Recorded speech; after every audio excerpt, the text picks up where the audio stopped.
All right, welcome everyone. Welcome to the Angry Asian Uncles podcast. I am your host, Reynold, and our co-host, Hi there, it's Vic. yes. And then today we have another guest with us, maybe an honorary Asian uncle here, Mike. So, Mike, can you introduce yourself? Mike. Hi, my name is Michael, and I was actually born in Taipei, Taiwan, and I moved to Canada, Vancouver, British Columbia, when I was 4, and then I came back to Tai Taipei first in 2010, and then Okay. Uh-huh. I was doing Chinese for like 4 months, and then I went to straight to China, and I have been working in China for 10 years, over Oh 10 wow. years, yeah, and then I came back to Taiwan during COVID, and now I'm just working Oh, okay. yeah, What a time to be coming back to Taiwan. it Oh, is. And then I suppose now, it's better yeah, than being in China, right? it is, man. Actually, it was pretty bad in China. It was just like in Shanghai, everything was I locked down. know, yeah. Yeah. So it was pretty, I mean, like Taiwan was pretty relaxed, actually. Compared to China, yes. Yeah. Yeah. So that's basically about me. I'm currently working in Taipei right now. okay. I just happened to miss you. I think I was there, let's see, maybe 10 years ago. So like Oh, okay. yeah, I was in Shanghai for 3 years. And then Nice. I came back around 10 years ago. So in my view, that was around the time when it was like the tail end of the golden era of Shanghai. Where all the expats were over there, and then the place was really happening. It was really Yeah. lively, and the party scene was really alive. I think towards the end of my stay, more and more expats started leaving Shanghai, actually. Yeah, because before when I came back to Taipei, like it was really busy in Shanghai. It was really packed with people, a lot of Yeah, it expat, a was really lot of happening, right? Yeah, yeah, it yeah, was fun. yeah. It was a lot of foreigners. But after COVID, I started doing my MBA, so I fly into Shanghai once a month for school. It just changed. It became so quiet. Everything and like there were no foreigners. Well, there were some Oh, foreigners, but it definitely. was Yeah, night and day, right, Mike? Like you can really see the difference. yeah, it was night and day for sure. Yeah. Yeah, and this ties in nicely to today's topic. We wanted to talk about what the definition of, or at least our definition of ABCs. What is an ABC? What is the ABC culture? What it means to each of us, and that ties in nicely because the time I was in Shanghai, aside from the foreigners, there were so many of us, ABCs, CBCs, whatever you want to call it, or like even just people who are Chinese, but are outside of China. Like I grew up in the Philippines, for example. I had a large Filipino community over there in Shanghai when I was over there, and so you get an interesting mix of different kinds of people, who are of Chinese background, but you have two or three cultures mingling with that Chinese background, and you could really see that in Shanghai. And then everyone brought like a little different dynamic to the pot, so to speak, Hmm. when they go, Mhm. right? Yes, Yeah, that's true. Yeah. yes, yes. So, yeah, like Vic was saying, today we're going to be talking about ABCs. Now, I think each of us, we're going to go around and define our definition of what an ABC is. It's not the alphabets, it's American born Chinese. There's like a And broad general term to cover, people who are sort of like Chinese, but also something else. right. Hmm. Yes. So, how about Vic goes first? If did you want to Yeah, go sure. first? But Yeah. first of all, why do we even want to talk about this, Reynolds? Like you should. Because, Why is it today's topic? Why do we want to even why, cover this? why? Well, for me, it feels like okay. So the ABC is like this niche demographic within the culture or within the population of Chinese. Because when everyone else sees it, Chinese is Chinese, right? Whether you're from China, Taiwan, or wherever, you yellow skin, you're Chinese or something of that nature, right? But Hmm. once you get in and live there, or you understand the Asian or Chinese population, there's always divisions, just like in I think in any ethnicity, there's always subdivisions. So ABC is one of them when it comes to Chinese community or Chinese population. It really defines, for me, it really just is stating a Chinese that's born outside of their home country. So, Mm-hmm. so for me, I was born in California. I grew up in California. So, of course, I'm categorized as an ABC, which is, again, an American-born Chinese. So I did not have any, I didn't even go back to Taiwan, where my parents are from, until maybe, I want to say late middle school.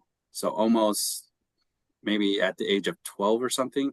I did go back maybe at a very young age, but I don't have much recollection. It's just probably my parents took me back to see grandparents and stuff. And then I would but that was just for short visits.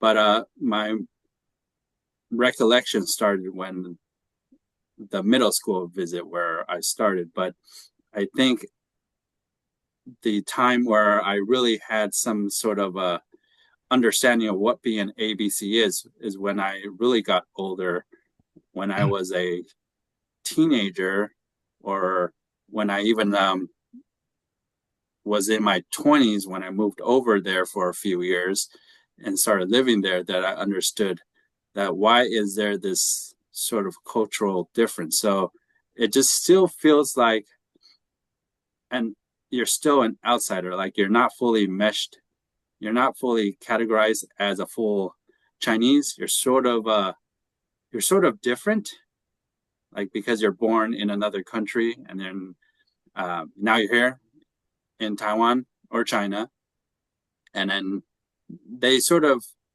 view you a little bit different. You also view the country and the culture and the people a little bit different. So there's good and some bad in that, as in there's some pros and cons to how us ABCs act or see people or see the culture or see the country when we're in, like, say, Taiwan or China. So I would like to discuss that because it's I think it's something interesting. I think something that never really is discussed, or not a lot of people, because everyone just rolls it again. The outside people looking in would just roll it all together. Oh, he's Chinese, or he's Taiwanese, or whatnot. And they even try to, even American culture, when they try to portray it in TV shows, like if you guys watched Fresh Off the Boat, that was on the Mm-hmm. ABC network, coincidentally. But Disney Plus also had it's like I think it was a show. Yeah, it's a show, and it was also called ABC, I think. I have to look Hmm. up, but it never. But the point is that it never really sort of. I don't think it really portrays the real, like, ABC uh, demographic. The whole ABC is a subculture in itself, where it has different. It has its own culture and its own um, uh, environment, atmosphere.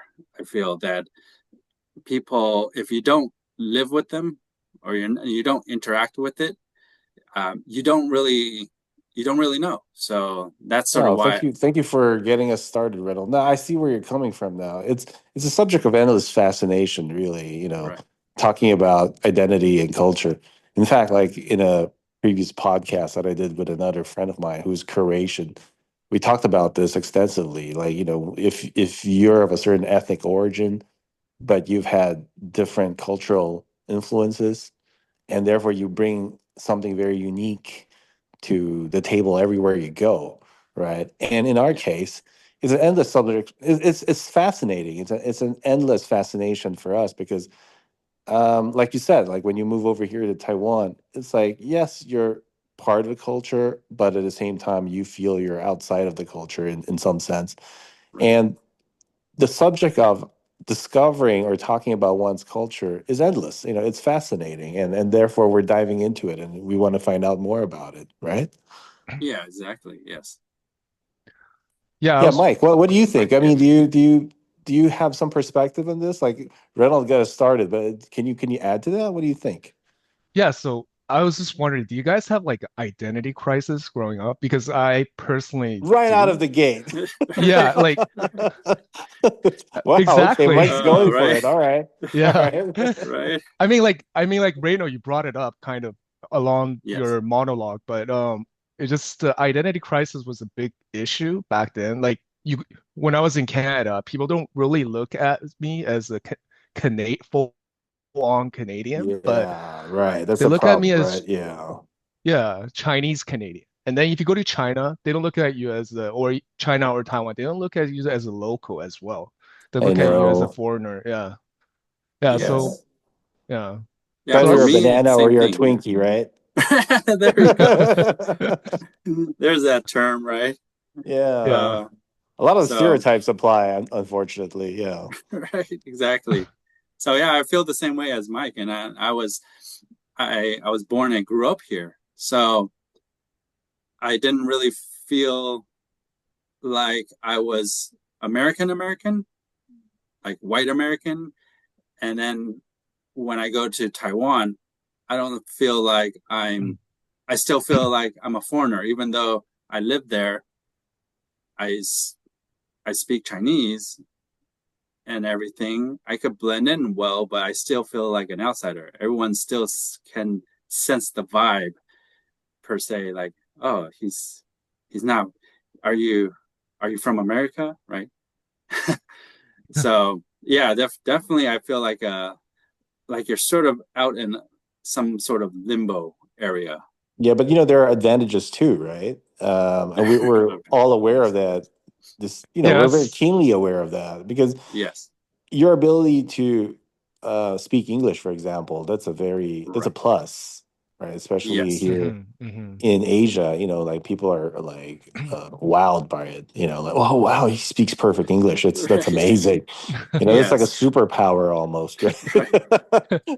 And so that's a Yes. source of pride, right? Like, yeah, I mean, like Yeah. it's no big deal. Where if you're coming from the West, like, oh, everybody speaks English, but I don't know what the big deal is. But over here, apparently, people seem to think I'm hot shit. So like, all right, I'm gonna play Right. into it. Okay, it's like Yeah, fine. exactly. See, that leads into the whole top.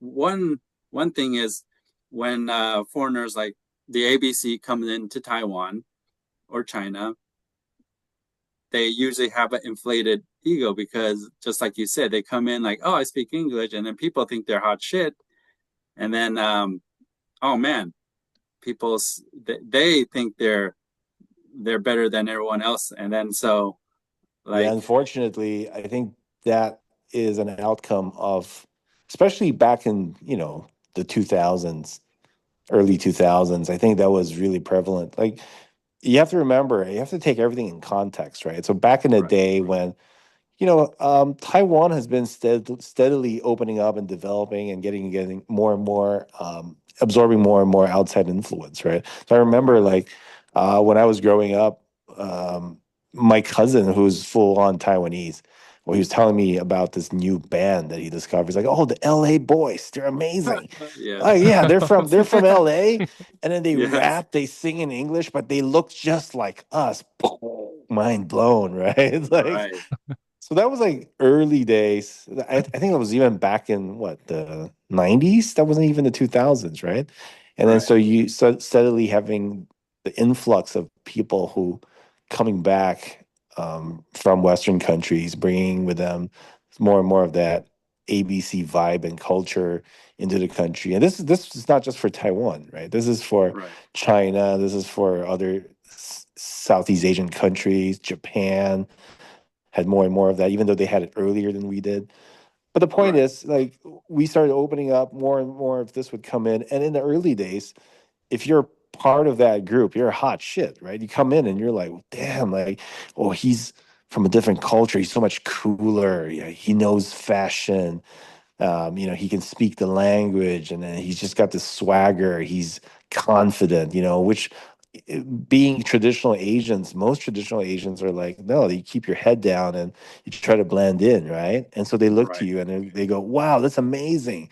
Where does he get that confidence? and then, and then you fast forward though to 2010, 2015.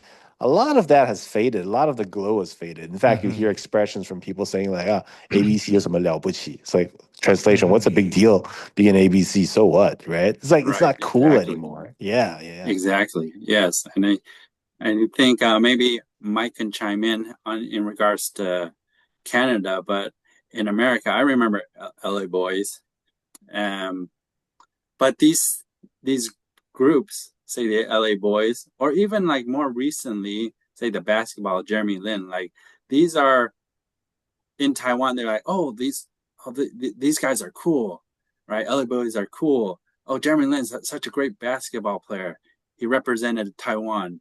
But when you go to when you talk to people in America, like who's LA Boys, like who's Jeremy Lin, like no one really cares or even bats an eye about who are these people. But it feels like they're coming in and being a big fish in a small pond, basically. Yeah, Hmm. that's Hmm. what it Yeah, is, right? Yeah. right. Yeah, because in America, like I didn't know about LA Boys until I went to Taiwan. I was like, oh yeah, it's cool. But then we're in California listening to Snoop Dogg and Dr. Dre. It's like, no, that's cool, right?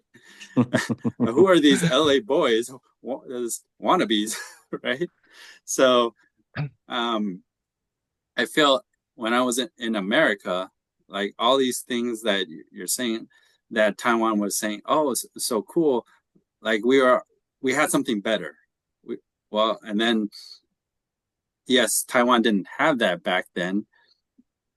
So when they bring it back, and even not just like music, but even food. I remember they brought when I was living there, they brought frozen yogurt. That was like a big thing. Hmm. The guy who brought it in, oh, it was an ABC too. Oh, he's on the news and everything. Oh, create this chain of yo froyo, right? And then I don't Yeah, think so it. like I remember like anything new coming in from the Yeah, West, anything American, right? Yeah, people would just eat it up. Like it's yeah, like you said, it'll be like, what's so significant about frozen yogurt that it has to be on the news? What's a big deal, right? It's like right. seriously, Yes, what is it? Is it important enough to be on the headlines? Like, what are we talking about here? I remember even right, further back, like when Pizza Hut first started coming to Taiwan. right, It was so interesting when it. I remember it because I'm old enough to remember the time when it wasn't here, and when it came. In fact, my sisters, both of my older sisters, they worked at Pizza Hut as part-timers. And then, you would hear kids like, "Oh, mom, dad, take me to Pizza Hut because the Ninja Turtles, they eat Pizza Hut. right. They eat There you go. pizza," right? And Yes, and they go, and then, my sister would tell me, "Oh, a lot of these kids, they're expecting this manna from heaven. And then when they bite into the pizza, they're like, yuck, what is this crap?" Because like they're not used to it. It's the first time in their lives they've ever had pizza. But they saw it on TV and their favorite Ninja Turtles are eating it, and so they wanted to eat it. But the thing right, is, like that just goes to show, how unexposed, you know a lot of people in Asia are in the early days to Western stuff. So anything that would come in was fresh and new and newsworthy, right? People would right, would eat that literally eat that shit up, right? People are like, right, "Wow, this is so exciting. We've never had this before." right. I think That's it's right. somewhat still the same, like from the West, like products or technology from the West coming in, they still look at it as new. Example would be like when Tesla first came in. I think like that's when everyone keeps buying Tesla. Everyone was all over Tesla. And I think it's still kind of the same, but it's just that you got more variations of cultures coming in. Example would be like Japanese, Korean, but not just the Americans, right? Right, right. That's a good Yeah, point. yeah. It's true, true. Well, So that's a good point to ask. So Mike, why you live in Taiwan now, right? Yeah, I do. I do. So Yeah. that's a good tie into asking you a question. Like, so you used to live in Canada, you've traveled obviously, but why are you currently living in Taiwan, right? So is there something different about staying here that you wanted to stay, or was it purely circumstantial? Like you had to do something, that's why you're here. Um, I think that's a good question because that was actually a question I was thinking about too. Like, why do we all move back? Like Reynold and you, Vic, pointed out that coming back, we were thought like there was a lot of we were given a lot of confidence because first of all, Taiwan's fun. Taiwan did a lot of girls as there's a lot of parties. It's Mm-hmm, mm-hmm, mm-hmm. so I think right. those are all points that why we want to come back. But in the long term, once I came back, I realized the complexity of being an ABC is very hard. Is You have to learn a lot more. You have to try a lot harder to do business here. And I think that's where that's where we ran into some problems. I think Mm. it took a lot of education for me. Wow, Right. And interesting. Yeah. Yes. I but think to no, go ahead. sorry, Go ahead, Mike. Yeah. sorry. To answer your question, I came back because I wanted to actually meet more people, know more about different cultures. I think my life in Vancouver was very settled. I was working at an investment bank and I was making good money and stuff, but I just want to see the other side of the world.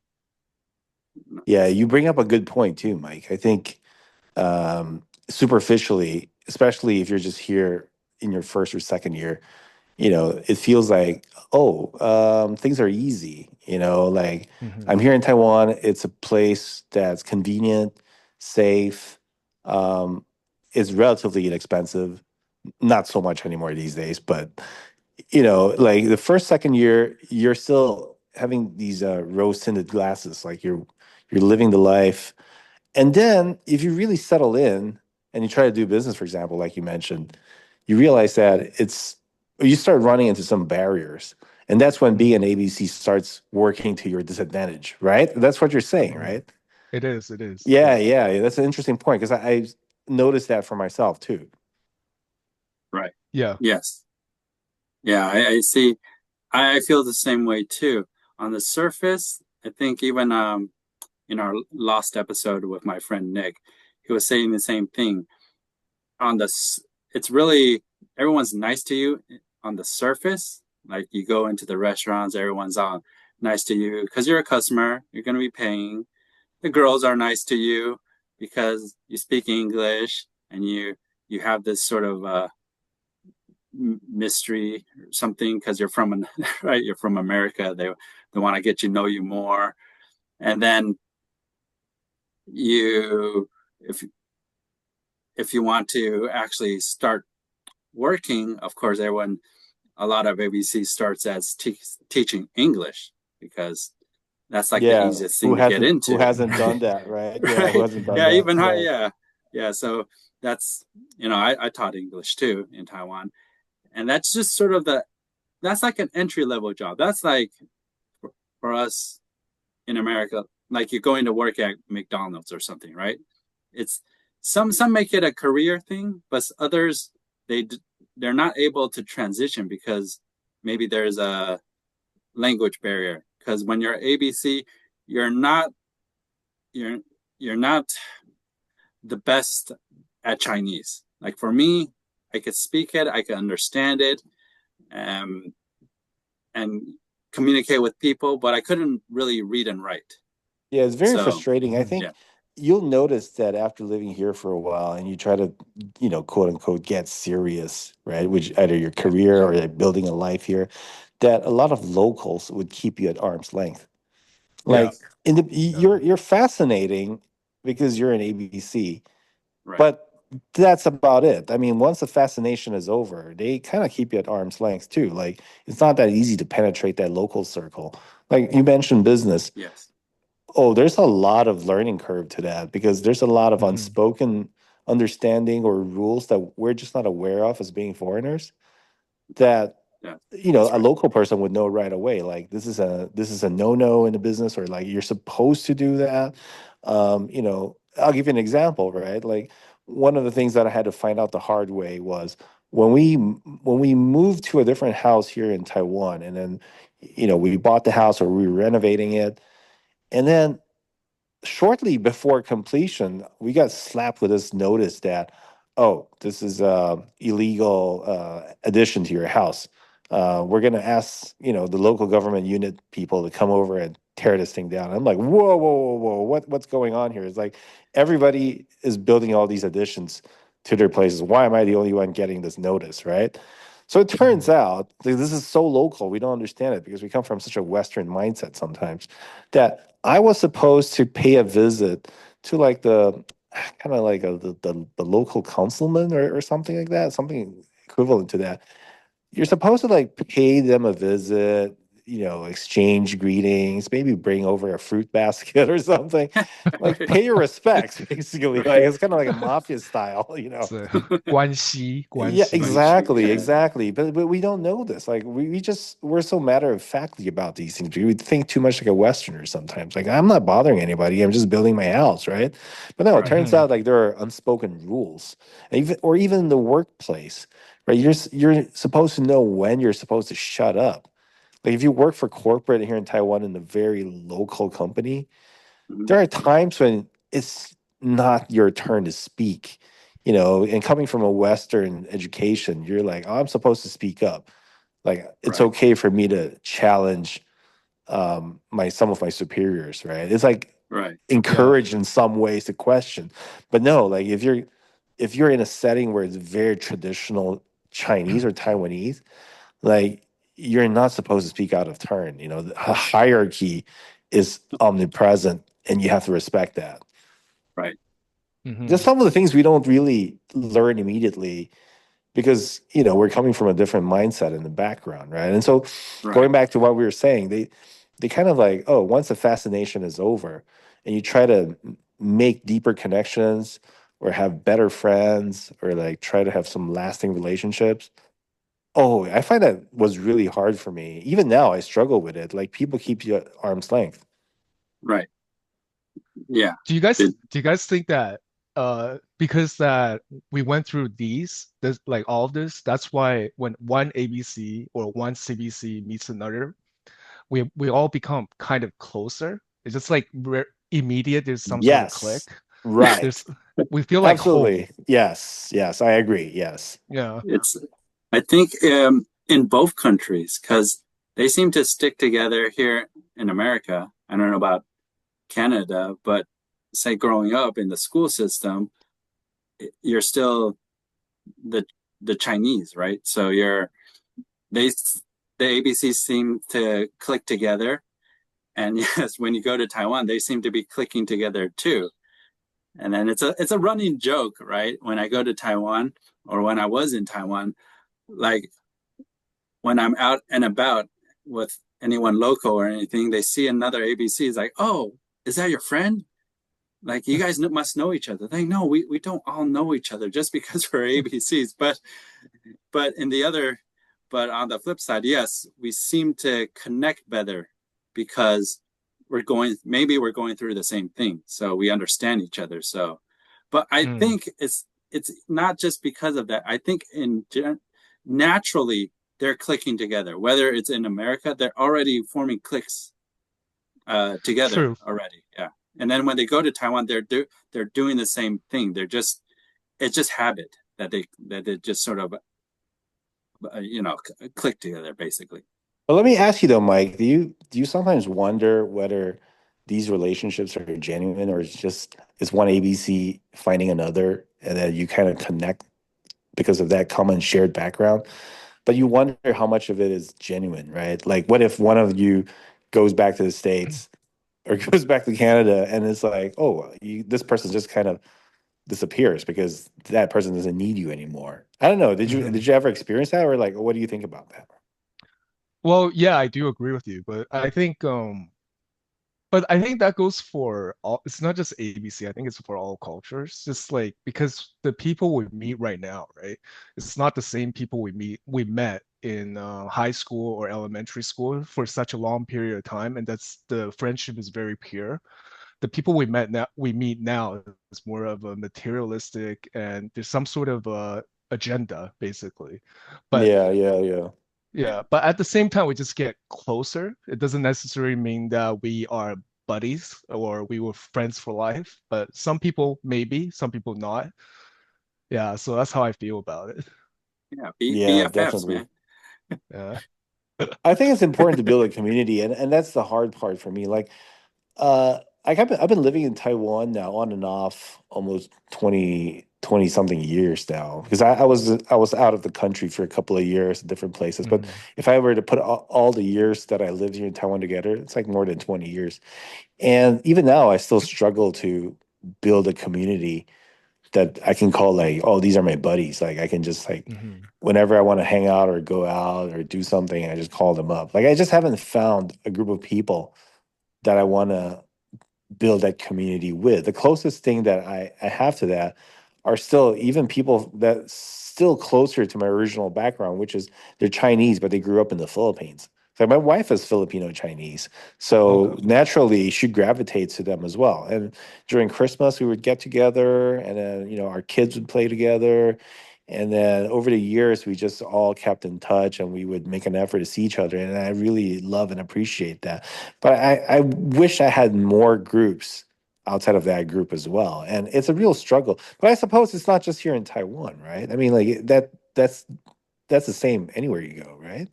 Yeah, I Yes. totally agree. I think that's the same everywhere you go. Yeah, it's a common issue with everyone. But then there is a thing where someone mentioned before with us ABCs in Taiwan, it's funny that we do come and go in Taiwan. So we're there. Sometimes it's very short. They're just there for the summer. And then sometimes maybe just for a few years teach English. And then they go back to get a real job in America. Or they go to China because their family has some sort of manufacturing business in China or something. Or um, a lot of people, one person mentioned that it's hard to be friends with an ABC because they're always coming and going. You never know when they're coming or when they're going. So that's why Hmm. that's the arm's length. Like, yeah, I'll hang out with you while you're here. I'll party with you or drink with you. We'll go out to eat and stuff like that. We'll do things, but once you're gone, you're gone. If you're here, you're here. But I just don't know when you're gonna be going or when you're coming back. Yeah, So that's one reason why people hesitate to form close bonds with right, each other if you're ABCs, right? I find right, that the ones who really end up staying in Taiwan long term, or at least yes, would be here a lot of the times, are hmm, those with family that's still in Taiwan. right, Hmm. yeah, That's your link to this land, right? I mean, right, it's true for me at least because most of my family are Taiwanese, and I decided to come back to Taiwan because of that as well. Because my parents were getting older, most of my relatives were here, so in the end, that was my link to this land, and I came back, right? I don't know. Did you guys notice the same thing or what? Mike, did you want to go first? Uh, yeah, so basically, well, like my mom's not here, right? My mom's in Vancouver. But for me, I came back here because I think it's convenient for me. It's after working straight in China and then coming back to Taiwan, I think Taiwan felt a bit more like home. It felt more comfortable. So that's why I stayed for a longer period here in comparison to if I were to spend more time in China. Do you have family here in Taiwan, Mike? I do. I have some family here, but we just uh but they come back and forth. So it's not they they don't really stay here. Hmm, interesting. Right. Yeah. What about you, Reynold? I never asked you that. Do you have family here in Taiwan? Um, I don't have immediate family. Uh, the grandparents that were in on my dad's side have already passed away. I do have an uncle that's in Taiwan, but a lot of the relatives I'm not really close with. They are probably like my dad's or mom's cousins or distant relatives that I don't really uh, have gotten to know throughout the years. So most of my immediate family are all here in America. So when I go back nowadays, it's really just to meet friends. And then I would have stayed in Taiwan if I was able to find a job. Now, it's already tough for an ABC to find a job outside of teaching English, but then you add in my disability, then that's even a whole new ballpark, I think, Right. because I want to talk about that a little bit more with you guys. So, like the economy, right? I mean, yes, be realistic. Your ability to stay in a certain place to a large extent is governed by whether or not you can actually support yourself, right? Whether you can make a right, living, find a decent job, or start a Hmm. business. yes, I think one reason why Taiwan is suitable for certain ABCs and not so suitable for other ABCs depends largely on how well they do economically in this place. So I'll give you an example. Like I have a couple of friends who they still have family in Taiwan and they're able to leverage whatever expertise or money that they've earned in the West to start a business here. That's conducive and ideal for them because being in the right, States sometimes can be too competitive, right? Whereas if you bring all that knowledge and money back here, like you said, it's a case of being a big fish in a small pond, right? But if right, you're a person who you're trying to make it as a professional, or you're gonna have a really tough time because, like you said, most people from the West, ABCs come here and they teach English. They start off by being English teachers, and they kind of get right. stuck there because they realize that there's nothing else aside from this for somebody Exactly. like me. Yes, Yeah, yes, because of the cultural Hmm. right. barriers Yeah, we talked about earlier, right? So if you're trying to yes, be like a professional, you're probably not the best place. You have better chances back in the States or in Canada, right? yes, But Hmm. Hmm. on the flip side, and Mike can probably chime in on this, is you know, it's not easy to make a living in this in Canada either to find a job. For example, if you live in Vancouver, I heard it's next to impossible. If you're in Toronto, maybe it's a little bit better. I don't know. What do you maybe you can give us some insights, Mike. Yeah, I think in Vancouver it's really hard to make money. It's not because Vancouver is filled with immigrants, like rich immigrants. So a lot of people brought their wealth there, and but the economy itself is just basically about real estate and also maybe some logistics. Other than that, it's really hard, it's really tough to make it's really tough to make money there unless you are, yeah, a partner of some partner or you're investment banking. But other than that, Toronto's the place to be.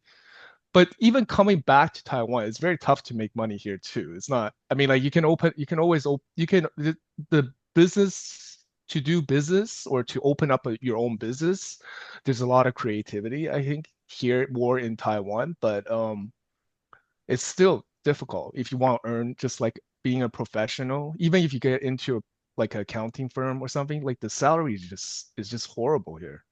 It's a joke, really, right? Yeah, yes, yeah. yeah. So I do agree. Like a lot of ABCs that get to stay there are do come from rich families, or they have they have sort of money, whether it's from their family or they save themselves to start a business. So basically, it revolves around doing business, like starting a business or having a family business that they come back to Taiwan to run. And those are the ones that are successful for me. That as at least what I see from my personal circle, are the ones that are successful in staying in Taiwan. A lot of ABCs go to Taiwan that I've met, sort of do the teaching English or whatnot, and then once that hits the wall, they sort of move back to America Yeah, I think because to find a real job. there's still Yeah, more opportunities as a professional in America because I mean, just geography alone, it's so huge. Compared, Taiwan is a small place with a small market. There's only so Yeah. many things you can do here, right? Unless, Exactly. of course, like what Reynolds said, is you're just accepting your birthright. You come from a rich family. You have background. So basically, you're stepping into the shoes of it's going to be your business someday anyway, right? Like Right. those kind of ABCs end up staying long time, where they just settle back into Taiwan, coming home in short, right? Because Right. they Exactly. have this thing waiting for them. But if you're just a regular person trying to find some way in the world to make a living, Taiwan Right. is really not the place for it, in my opinion. Right. Feels like I, somewhere where you need money. Oh, you already have money, and then you can stay for a longer time. I Yeah. actually think probably even Shanghai or Singapore is probably even better if you want to be a Absolutely, yeah, yeah, I Yeah. agree. Yeah. yeah, it's probably a better place to build a professional career. Yeah. That's Yeah. that's probably true. Yeah. Yeah. Taiwan. It Yeah, I feels like remember back in better than. 2000s, 2010s. That's why a lot of people went to Shanghai because they Hmm. just like you said, the salary over here in Taiwan is a joke. So like for an equivalent job in Shanghai, you'd get paid maybe twice or thrice what you're getting paid Hmm. here, right? So a lot of people with skills and expertise would just go over there. Like I know a lot of local Taiwanese, for example, and back in the day when China was still like just hungry for knowledge and skills, right? Like for example, Right. design or in accounting, it could be anything, but just hungry for professionalism and better work. So they would just open it up, and then if you have skills, oh, you make a pretty good living and then you live well in Shanghai. But then things change, right? Fast forward to today, after COVID, things aren't so good anymore. The economy is not booming like it used to, and then people are rediscovering how to make a living back here in Taiwan again. um, so it really depends too on the greater economic situation of wherever we're talking about. In the States, for example, I think one of the advantages is that there are niches for everyone. Like you can always find something. But to stay in a place like Taiwan, or like even for Vancouver, for example, Mike brought this up. You gotta have money already. You gotta be loaded already. You Right. basically you're there to enjoy the lifestyle and enjoy the country, but you're not worried about Right. money, right? Right. You're not Yeah. worried about money Right. anymore. Yeah. Yeah. Yeah. Exactly. Right. Uh. So. So There's quite a yeah. bit of that in Vancouver, yeah. I'm Yes. sure it's the same in LA or elsewhere. I mean, it's probably the same in LA as well. What? Just enjoying the life in LA? No, you gotta hustle in LA. I mean, like, there's a lot of people with money that Oh immigrated yeah. to LA, right? Oh yeah. That's a whole.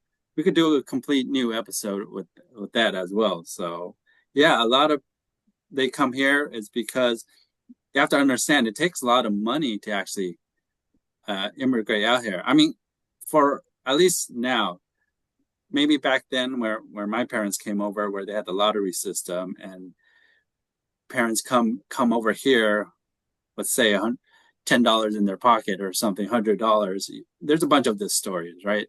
For for for my generation growing up, a lot of parents come with with not a lot of family money. They come here, work two jobs, three jobs, try to support and make a living, to so that their kids could go to a good school district and grow up, go to college, make something of Hmm. themselves. Yeah, see, that's the Yeah, real ABC Yeah, diaspora yeah, story, right? Like you yeah, mentioned yeah. Fresh Off the Boat a while ago. I think for me, those are entertaining, but that's a very sanitized version right. of our story Hmm. whenever we move Yes, to a Western country. Right? I mean, even if you right. talk to the original guy, Eddie Huang, right? You see some of his Yes, documentaries, or you actually watch him on YouTube.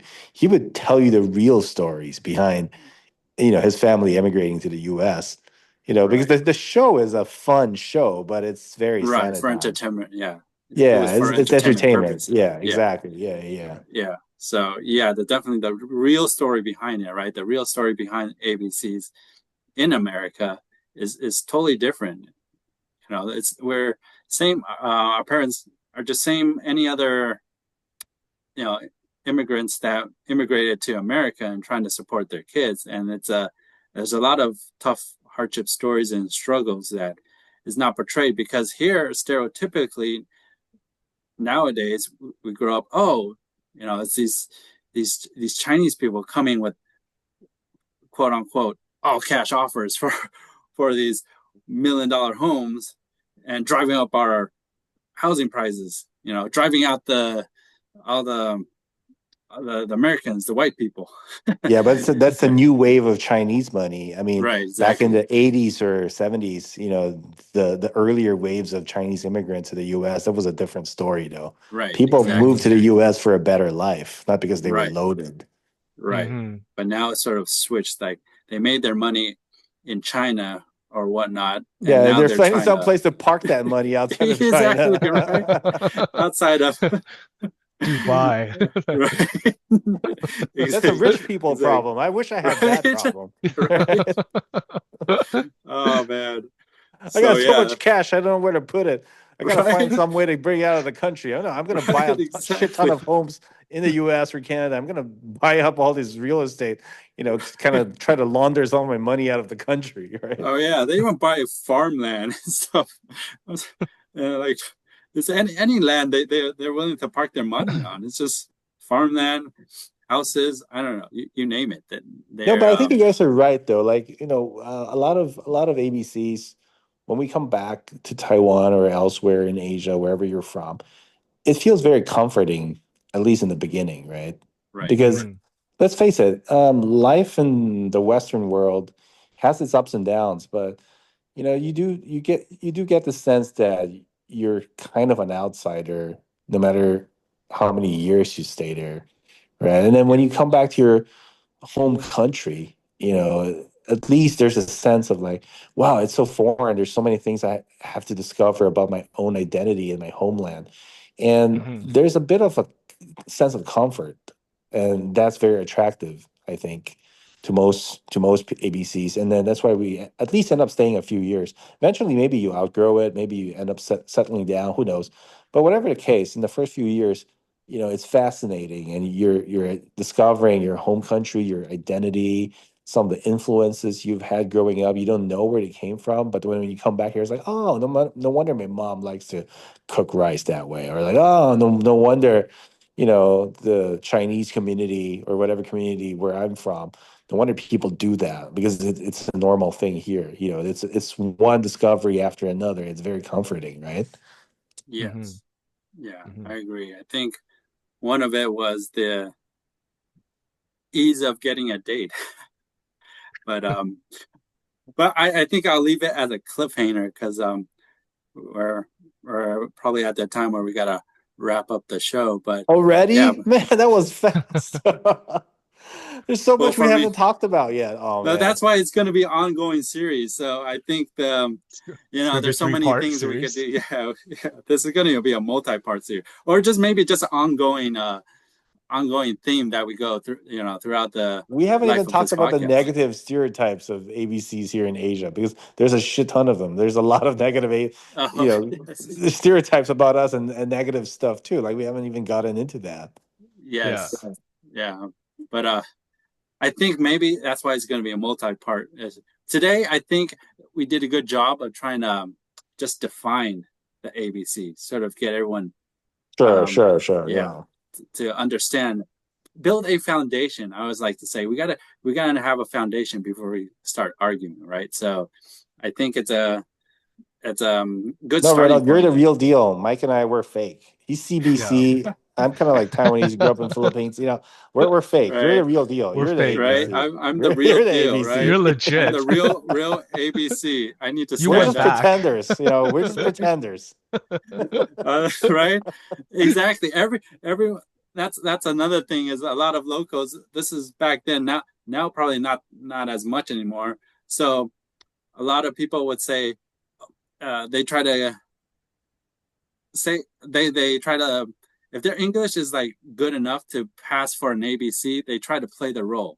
It's probably not as effective now, but before, like say a kid that goes out and goes to college, or maybe they had the privilege of going to high school in America or Canada, and they come back and their English is pretty good.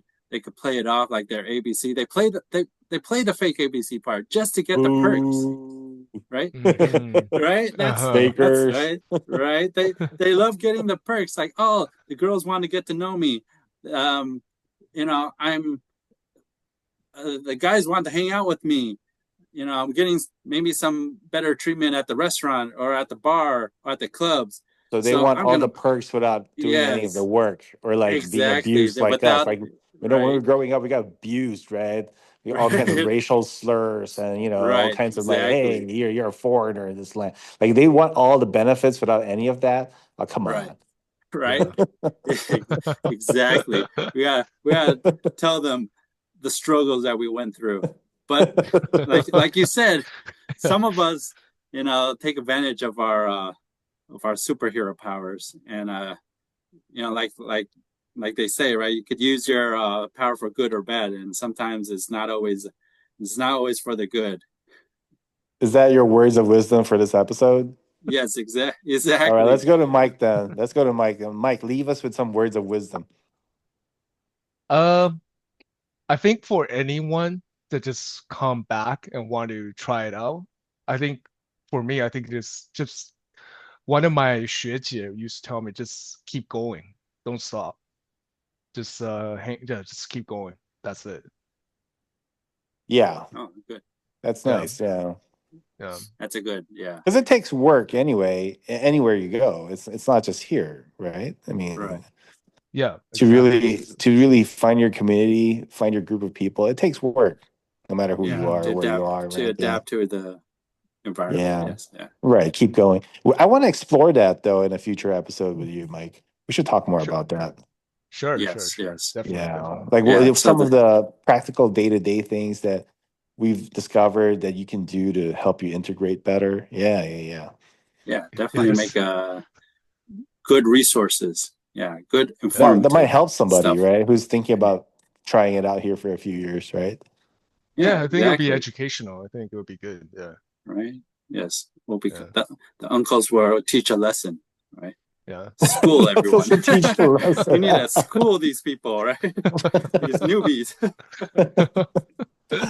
Oh All right, man. let me close this out. So everyone, thank you for listening. Hope everyone learned something. Look look Please subscribe and like our show. Again, catch you guys on the next episode, and again, stay tuned because we'll be having more on this ABCs in Taiwan in future episodes. So stay tuned. All right. So everyone, Yeah, we've thank you only again. uncovered the tip of the iceberg, right? Yes, exactly. We're leaving everyone with a cliffhanger right now. Mike, come Right. back, okay? We're not I done. will, I will, I will, I will. Thanks for inviting me, though, guys. No, Yeah, thank thank you for thank coming you. on. Thank Appreciate you. Thank that. you. All right. Bye. Bye, Bye. guys.